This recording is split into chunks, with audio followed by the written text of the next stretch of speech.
బయట అందరు నిన్ను మోసం చేసేటోళ్ళున్నారు బయ్. ఎవ్వరు మంచోళ్ళు కాదు. సో, ఎవడైనా నీకు రెస్పెక్ట్‌ఫుల్‌గా మాట్లాడితేనే రెస్పెక్ట్‌ఫుల్‌గా మాట్లాడు. తప్పుడుగా మాట్లాడితే నువ్వు కూడా సమాధానం తప్పుడుగానే ఇయ్యి. ఎందుకంటే ఫస్ట్ ఆఫ్ ఆల్ వాడికి చెప్పు, నువ్వు మంచిగా మాట్లాడితే నీతోటి మంచిగా మాట్లాడతా. మర్యాద మాట్లాడితే మర్యాద ఇస్తా నేను. సో, నువ్వు ఫస్ట్ ఆఫ్ ఆల్ నువ్వు పెద్దోడివి అయితే నాకేం చేసేది. ఫస్ట్ ఆఫ్ ఆల్ రెస్పెక్ట్‌ఫుల్‌గా మాట్లాడు. మర్యాదగా మాట్లాడకపోతే నీకు కూడా మర్యాద ఇచ్చుడు ఉండదని కుల్లబోయి కుల్లమ్మకం చెప్పేసి కుల్లబోయి కుల్ల చెప్పేసి ఏం కాదు. అట్లయితేనే వాడికి అర్థమవుతది. ఇంకోసారి మాట్లాడే ముందు ఆలోచించి మాట్లాడడం జరుగుతది. అదే గాని నువ్వు పోనీలే కదా అని వదిలేసుకుంటూ కూర్చున్నావనుకో, వాళ్ళు ఇంకా రెచ్చిపోయి నేను చీప్ క్యాండిడేట్ లెక్క చూడడం జరుగుతది. గుర్తుంచుకోర్రి.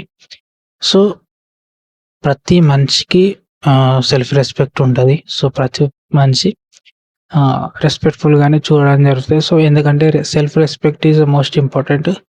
అది నువ్వు అందరితోటి మంచిగా మాట్లాడు. వాళ్ళు కూడా మంచిగా రెస్పాండ్ అయితే ఓకే. రెస్పాండ్ కాకపోతే రియాక్ట్‌గా ఓకే.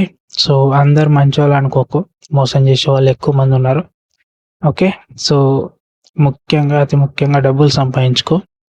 కన్న తండ్రి, తల్లిదండ్రులు మాత్రం మంచిగా చూసుకో. మిగతా వాళ్ళ గురించి వదిలేయి.